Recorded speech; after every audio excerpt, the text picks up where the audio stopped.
Hey guys, welcome back to the Bougie&Bagged podcast. I'm your host, Nayli, and if you are listening to this on Monday, that means I am in recovery post-surgery. I should be about a week out now.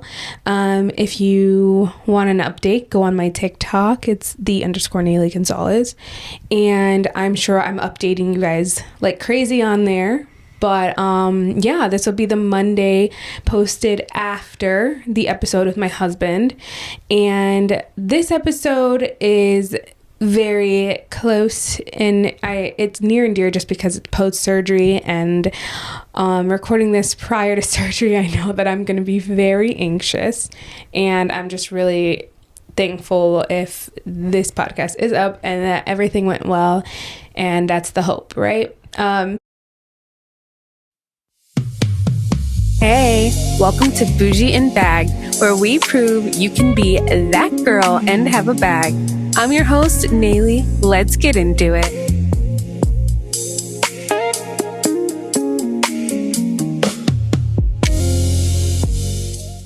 So, honestly, I feel like this episode is very fitting for this episode just because it is post-surgery, and we're going to jump into a couple of the things that I am asked basically about having the chronic illness, that looks like what you don't see behind closed doors, I guess is the best way to put that. And then also just like the personal things that people ask me, the more raw, honest, like things that I don't really answer, I guess.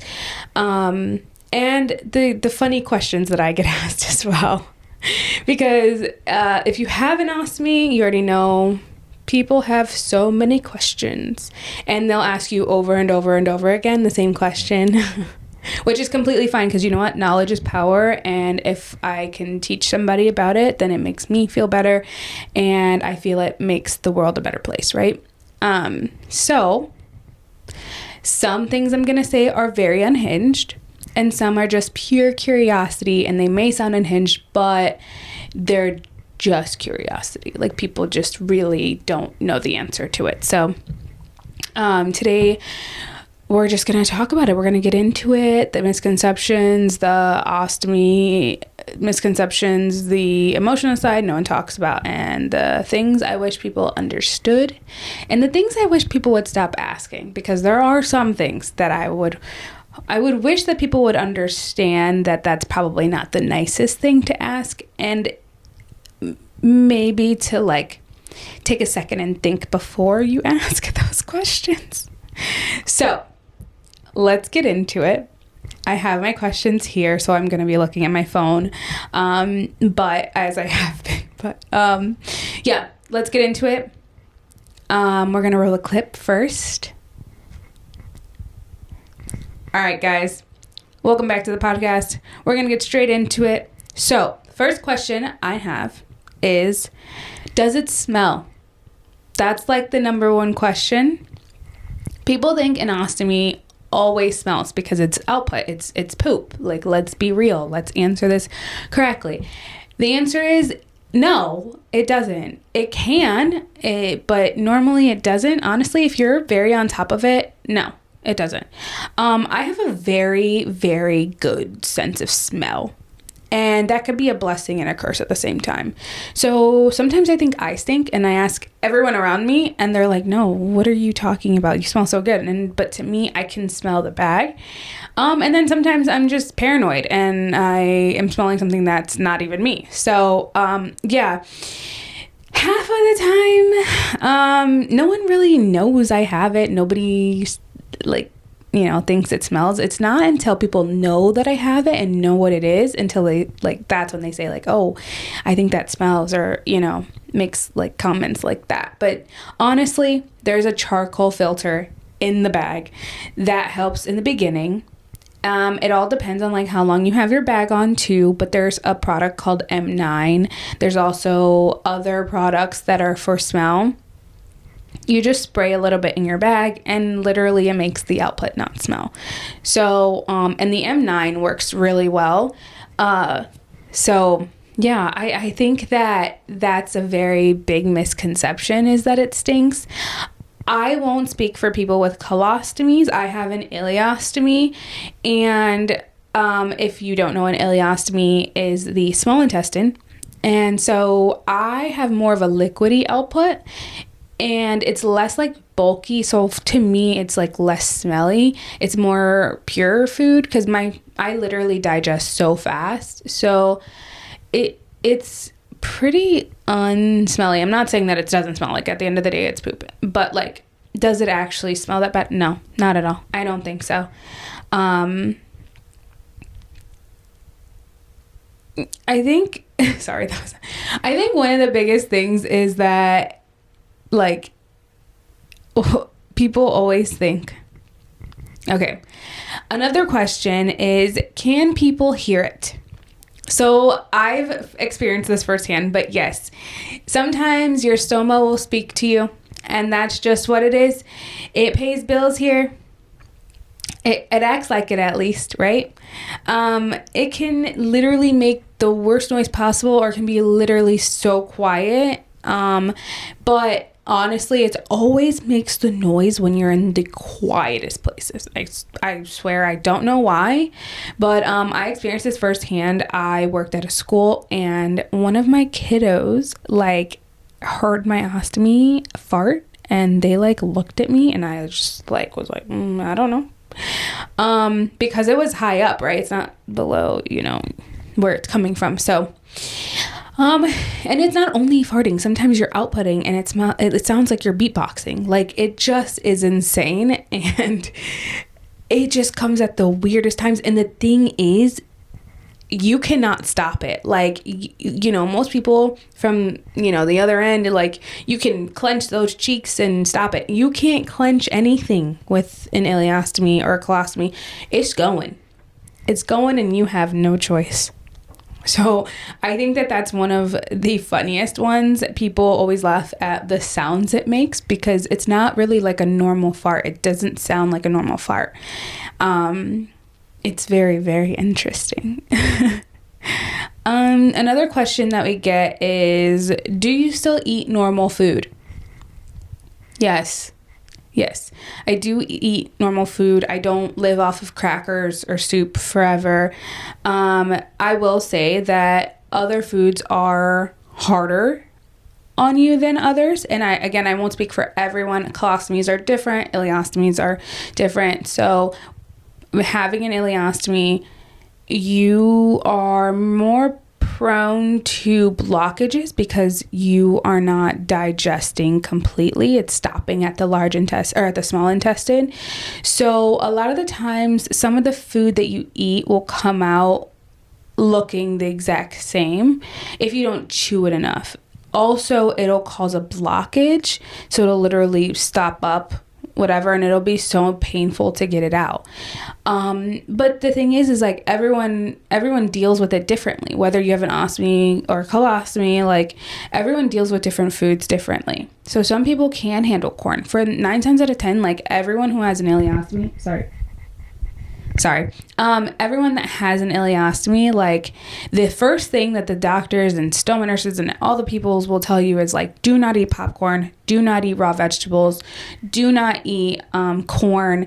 Those are big no-nos, because anything with the peel, apples, all that stuff, like pears, and it's a big no-no because you digesting that is really hard on the intestine. But some people are fine. So it's like all trial and error, and you just got to go really slow when you first get an ostomy. Once you get the hang of it, you pretty much get used to it. You know your body, and you just try things. Trial and error, like I said, is one of the biggest things. I think that for me, I don't eat apple slices without peeling the peel. Corn is a no-no for me. Popcorn I can eat in moderation, meaning like I can have a handful and that's about it. And I'm going to feel it later, but like not horribly, as long as I drink a Coke. Coke is oddly a way to naturally get rid of a blockage, which is very interesting to me. That concerns me as to what's in there, but it works. It works like magic. Every time I eat a steak, I drink a Coke every single time. And honestly, I think that regular Coke works way better than Diet Coke. That's my personal opinion. I don't know if there's any scientific reasoning behind it or anything like that, but for me, so far, so good with the regular Coke. Every time I drank Diet Coke or Coke Zero, it does not work the same. Again, that does scare me. But again, food-wise, like, you just gotta trial and error. And yeah, you might be in pain after. You just gotta go slow. That's one of the biggest things I would say. You also gotta chew. People with ileostomies, chew your food. We all know this. We all should be used to this. If you've had an ileostomy for a while, you gotta chew that food. You know it. Because if you don't chew that food, oh, good Lord, you are going to be in some pain. Okay, you are going to be in some pain. I have learned, sometimes I literally get like fatigue. I'm still hungry, but I have so much fatigue from chewing so much that I just stop eating. It just becomes overwhelming to chew that much, especially with like bigger meals, like, or more protein-based meals like steaks or chicken or like more meat, I would say, or even veggies, cooked veggies, of course. But yeah, I chew like crazy just because blockages suck. Anyways, so next question. Can you shower? Guys, this is one of those questions. Like, what do you think? I'm never gonna shower again. Like, I'm not melting in the water. Like, what is happening? Yes, I shower. You shower. You can shower daily. You can shower every other day. It's up to you. I shower daily. I change my bag daily. I don't change my base plate daily. I wear a 2-piece system. I change my bag every single day. It's just a habit of mine now. I have gone with like 2-3 days without changing a bag earlier in the time that I've had my ostomy, but now I change daily just because it helps me mentally feel clean, and it helps me mentally know that I don't stink just because I keep that in my head, right? But yes, no, I shower. If I change my bag before I shower, because sometimes I have done that and I was like, oh dang. I do have adhesive sheets. Basically it becomes waterproof and it doesn't get the bag wet at all. So that is what I do. Other than that, the bag is able to get wet. It is waterproof. It is not waterproof. It's water resistant. Let me clarify that. So it does absorb water, but then it dries. Or you can use a blow dryer. For me, I do not like it wet. That's my personal preference. I just do not like a wet bag. The feeling gives me a lot of anxiety. Like, it just makes me uncomfortable, and I just do not like it. So I choose to wear an adhesive protector while I'm in the shower. I also like to wear it when I'm gonna take a bath, because you know what? Like, not only taking a bath, but just a bath, jacuzzi, anything like that, I like to wear the protective sheets just because if you put adhesive into anything and sit it in water for a long period of time, it becomes melty and it starts to run, and that adhesive my skin doesn't love. So that is what I do. But yes, I do take a shower, I promise, every single day. Next question is, can you work out, swim, or travel with an ostomy? No, guys, I am stuck in my basement. I'm locked in here forever. Of course I can. Working out, I would say, is a little bit more of like a start slow and work your way back up, especially at post-surgery. But yes, I have ran 5Ks. I have done workouts abdominally. You got to make sure you're wearing a stealth belt or a lifting belt with your ostomy, because you can get a prolapse or like I can't remember what it's called right now, but you can get like, not a abscess, it's something else. I can't right now. I don't even know what it's called, but you basically like a bump in your stomach. God, I can't remember what it is. But yes, like you just got to be careful with working out. But you can do it. You can build yourself all the way back up. Just wear your protective gear. And then for swimming, again, same thing. I don't love going swimming, but I loved going in the water, like on the boat. And I don't like sitting there in water with my bag, so I cover it with a protective sheet. However, yes, you can go swimming. It is fine. Everything will be fine. I always say bring an extra bag just in case, because some people's skin can't tolerate it as best as other people's, you know? It all depends. It can fall up, so it's all up to you. But yes, you can go swimming. You'll be fine. Traveling. I actually just did that recently. I was 100% fine. The one thing that was interesting was being pulled aside and like, you know, my bag was swiped to see if there's any like narcotics or anything like that on it. But yeah, no, everything else was fine. And they just swiped my bag and my pants and my hands, and that was it. But your bag does not inflate from the altitude. I didn't eat going on the plane. If you do eat, take a marshmallow. Marshmallow slows down your output. I did not empty my output at all on the plane. And I took 2 planes, but I did not empty at all. I emptied at the airport and then got on the plane and then emptied after the airplane. So I took marshmallows. Like I said, it slows down your output. It's a hack that most ostomates know. But I think, like, you know, you'll feel empowering. You'll realize that you'll get your body back. You know, you just got to put in the work and put in the effort, because for a little while you feel like you can't do it, but in reality you can, I promise. Okay.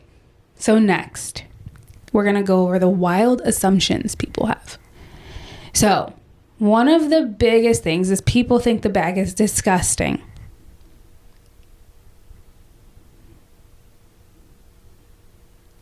So this assumption that an ostomy is gross or dirty, but that is so wild to me, because this bag literally gave me my life back. And for 90% of the people who have ostomies, it either saved their life or gave them their life back. So it makes me really sad when people say that it's disgusting, because no matter what, we all poop. Like, period. We all poop. If you consume food, you poop. So, like, to say that it's disgusting is really sad to me, because you get to enjoy your life, right? You get to have fun and you get to do whatever makes you happy. And for a long time, a lot of us with ostomies were stuck to a hospital and we were not able to do what we wanted to do. And so it makes me really sad when people say that it's disgusting, because that is the only way we were able to get back to our life. And so I'm sorry, but it's not disgusting. It's normal. And it's literally like the same thing. I literally empty my bag every time I go to the bathroom. So it's just, I get to poop wherever I go and you don't. So yeah, I don't like when people say it's disgusting. It makes me really sad when people say that, because it's like, okay, touch grass, please. Because apparently you live in a world where everything is perfect and dandy and you have never lived or experienced anything rough in your life. The next thing is people assume you're fragile. I think that a lot of people see a medical device and then they're like, oh God, I need to stay away from that, or I need to be careful with that. The thing is that, like, I honestly think that the people with ostomies are some of the strongest people I know. They're the strongest, some of the most, like, first of all, iconic, but like strongest humans I've ever met. I say that with like 100% certainty, because the amount of people that I have met that have gone through so many surgeries and they've gone through so many ostomies and they've gone through pain and suffering and all that. And you would be so surprised at how resilient we are to like the most basic things now. So yeah, I think that I don't think that we are the most fragile people actually at all. I think that the people usually with medical devices are some of the strongest people we know and that I've ever met, physically and mentally, because there are a lot of people that I've met that are, I don't want to say normal people because I don't think anybody is normal, but like some of the people who haven't had to experience tough things, or like not necessarily tough things, but like medically hard things in their life, they tell me over and over again, I can't believe you did that. I can't believe, like, I could not handle that. And I believe them, because when you are put in a situation like this, you are put into shock, and I've been dealing with endometriosis since I was 14 years old, and I've been dealing with surgeries and being bedridden for so long. Like, I got used to it. But for somebody who hasn't had to deal with that, and then you're shocked with something like that, that is when it becomes mentally and frustrating, and you become fragile for a little while. Then you build yourself up and you realize that it's not the end of the world. That's just my opinion. Next, people think intimacy disappears. So this one needs to be talked about more, because people assume that nobody could find somebody that like will be attracted to you, or that relationships with ostomates are impossible. Guys, that's not true. I'm married. Okay, I'm married.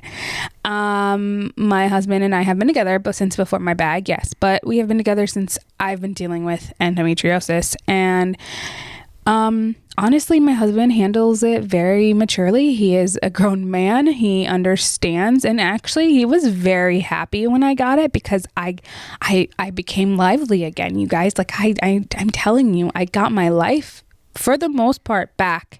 I still deal with some things endometriosis related and some ostomy related, but for the most part, I'm able to get up on a day-to-day basis, and that is a win for me.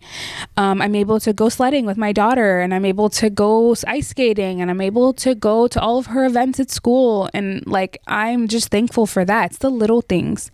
The intimacy part, like, my husband and I are fine. At first, it was a little bit rough, I will say that, and it was on my end. It wasn't on his end. It was on mine, because I was mentally overthinking it. But for him, I would say, like, no, like, he was completely fine. He was like happy that I was able to do some things, you know what I mean?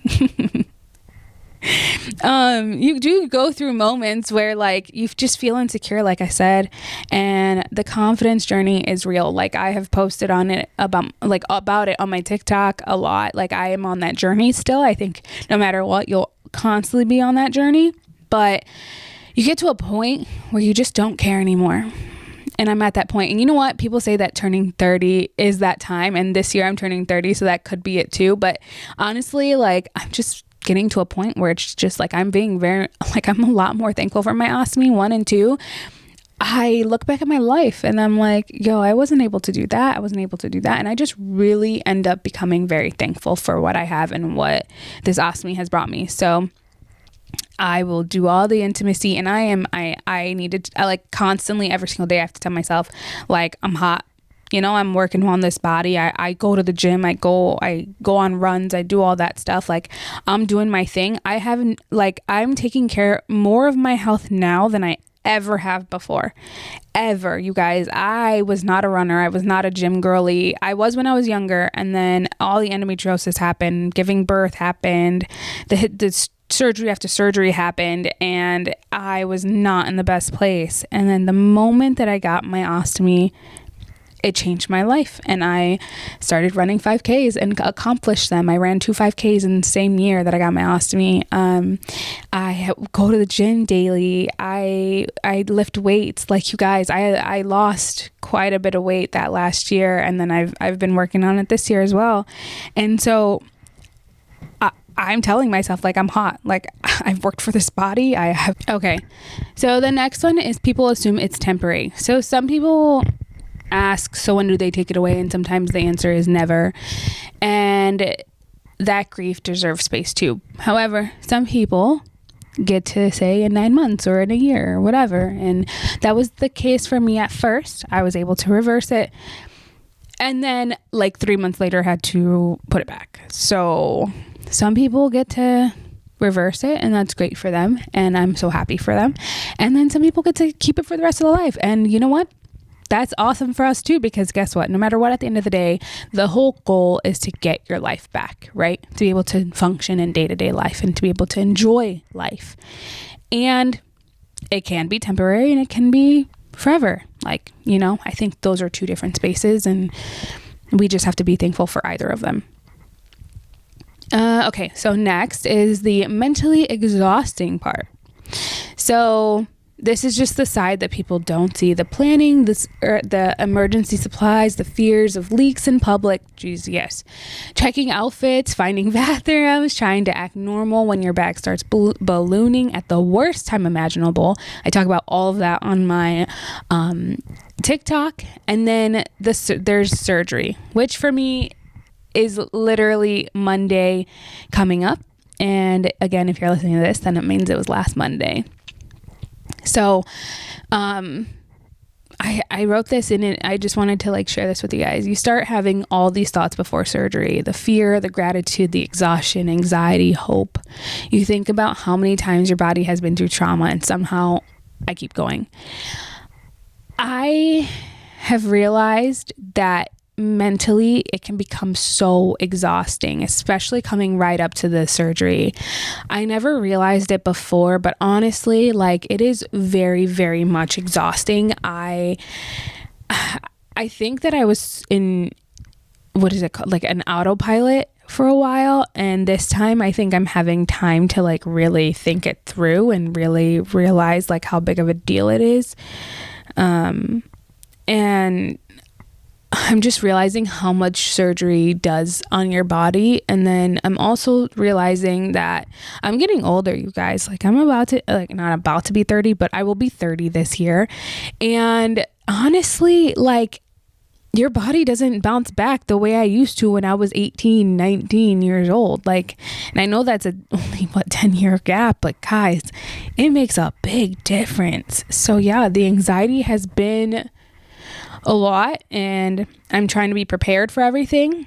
The medication that you're on before surgery sucks. The drinks that you have to drink before surgery suck. The scrubbing of the body that you have to do before surgery sucks. But yeah, sometimes it can be mentally exhausting. I won't lie about that. Especially the surgery part. The finding the bathrooms, that's one big one. A lot of the time I try not to eat until I know I'm going to be home. The other thing is the ballooning. Happens to me all the time. Or the readjusting. That happened to me in public recently. That was funny. The fear of leaks. This one is real. The fear of leaks is insane. I think everyone gets there. At some point you get comfortable with your ostomy and okay, I'm not going to leak. I'm good. Because you've been good this whole time, right? Doing the same routine.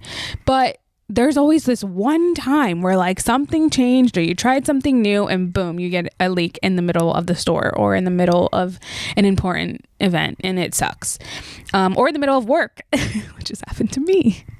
And it went through my pants. And I was working around kids, so that was difficult. I had to hide that, which it was easy because I was wearing a coat anyway because I was outside, but still. Yeah, you just got to plan. I always have bags in my car. I have change of clothes in my car at all times. I have mini bags in my purse. There's little mini kits in my purse. So yeah, always trying to figure it out. The next thing is the funny reality no one talks about. So this is going to be more of a quick thing. I wrote all this down, guys, because I knew I would forget everything. So I'm just going to read off of my phone here. But so yes. Okay. So I've named my stoma. That's something that no one talks about, but I've named her a few times. I love the Betty Boop. I love that one that everybody says Betty Poop. But mine was Nana, because for a while it was Nana because everybody used to call me that when I was a kid. And I remember having TMI, but constipation issues. And so I was this is what the little girl in me would have wanted, is to be able to just go to the bathroom. So I called my Nana. There's so many other names. I can't remember what my first one was called. Dolly Poop Nip, because my daughter was obsessed with Dolly Parton and she wanted to name it that. So that's what it was. Also, yes, have bags betrayed me at horrible times? Yes, they have completely. Again, like I said, at work, in public, at the store. Have I panicked because I forgot supplies? Absolutely. This was in the beginning of me having an ostomy, and I was so upset with myself. I forgot to pack an ostomy change. So I had to hurry up and go home. I've had to change my bag in places that you should honestly qualify me for a survival training. Yes. So I did that in literally the parking lot of a Giant Eagle. I had walked out, I felt it running down my leg, and I had to figure it out. And that's what I did. I literally had a towel. I clipped it to the sides of my car. I had to wipe my leg down. But of course, you don't want to get like a fine, right? You don't want to get in trouble for indecent exposure or anything like that. So I had to make sure like nobody could see me. It was a whole thing, but I had to do it like very quickly, right? Because again, you don't want to get in trouble, which is crazy to me. But, yeah, I was able to do it very quickly and got it done. So I swear it's like survival of the fittest at this point with that. Ostomy people absolutely know where every bathroom is. And this is 100% true. I knew where every single bathroom was at work, the hidden bathrooms, all the things. Excuse me. Every time I go to the store, I know where the bathroom is. Every time I go show a house, I make sure I bring toilet paper just in case. I know if that house has a water running or not. But for the most part, I try to, again, not use the bathroom or not eat when I'm going to houses or when I'm going anywhere, to be honest. So what I wish people understood. So I wish people understood that having an ostomy is not the end of someone's beauty, confidence, intimacy, success, or life. Honestly, I think it gave me life back. I think it definitely changes you. It humbles you. It forces you to adapt 1,000%. But it also teaches resilience in a way most people would never fully understand. Like, I've had to just go with the flow and be okay. And not cry about it, honestly. Some days I'm still figuring it out. I'm not gonna lie. Some days are harder than others. But when I say we have to be resilient because you just got to keep going because your kid's not going to completely understand. Also, the doctor's calling me. Hold on one second.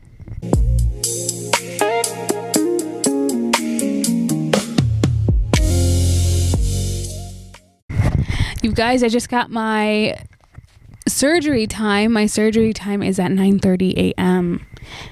Surgery will take place at 11 a.m. So that's interesting. I've never actually had a surgery this late.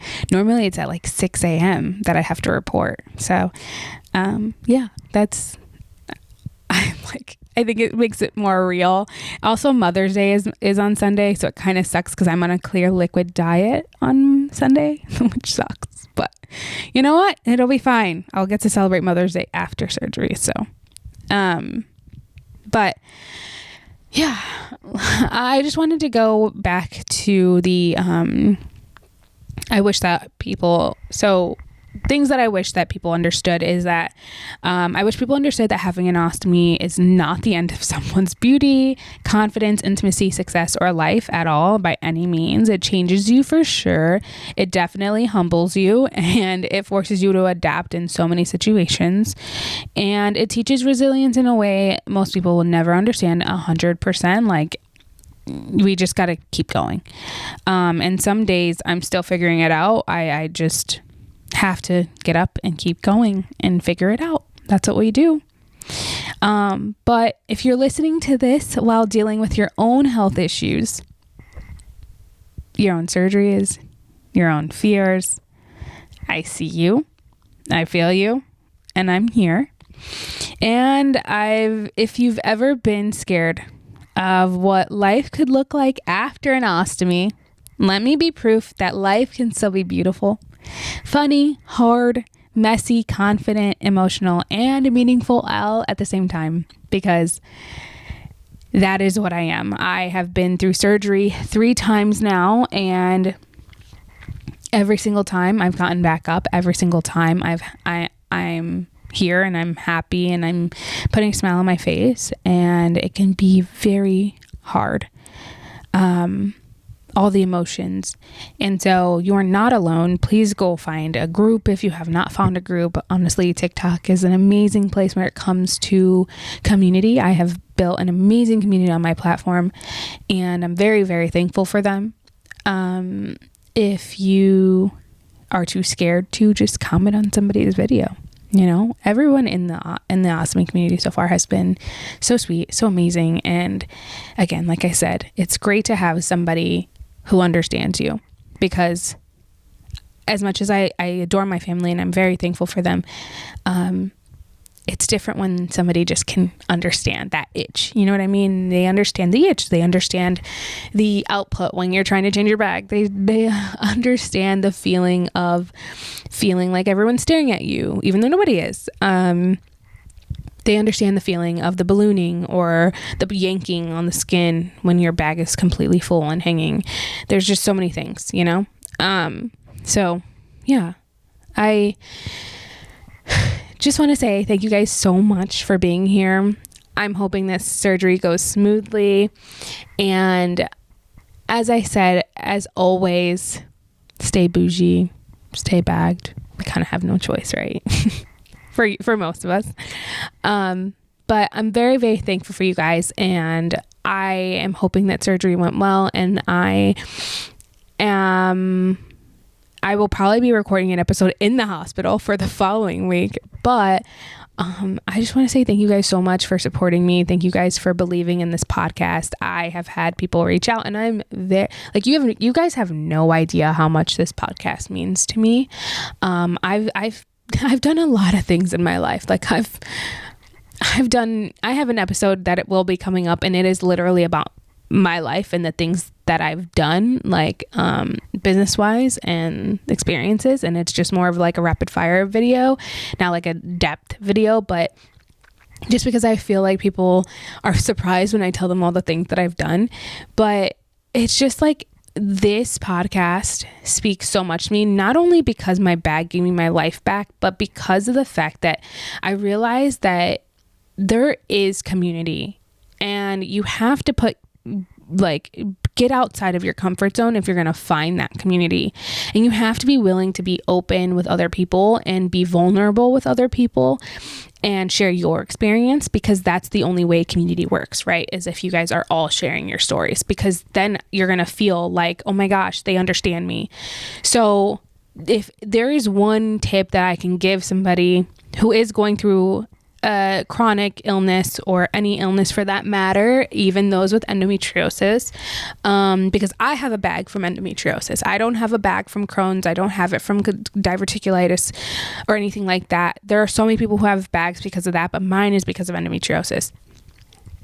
DIE and endometriosis. So that's deep infiltrating endometriosis. And finding a community, not only who have bags, because like no matter what, at the end of the day, we all have bags, and like the ostomates, right? And finding that community is amazing, but also finding that niche community who have bags because of endometriosis, right? I've found people who have it because of that, and having those conversations with them has literally opened my eyes to so many other things, and understanding that I'm not alone. So if you need to reach out to somebody, because I promise you it'll change the way that you look at things and the way that you feel. Because for a long time I felt alone in this journey. Even though I had my family, I felt very much alone. So I thank you guys so much for coming and watching this episode. I'm on YouTube, and as well as I am on Spotify and all the things, all the platforms. If you would like to go follow me, I'm on TikTok as well, and on all platforms, _Nayli Gonzalez, and I'm also at Bougie&Bagged on all platforms. Thank you guys so much again. I love you guys. I'll see you guys in the next one. Bye.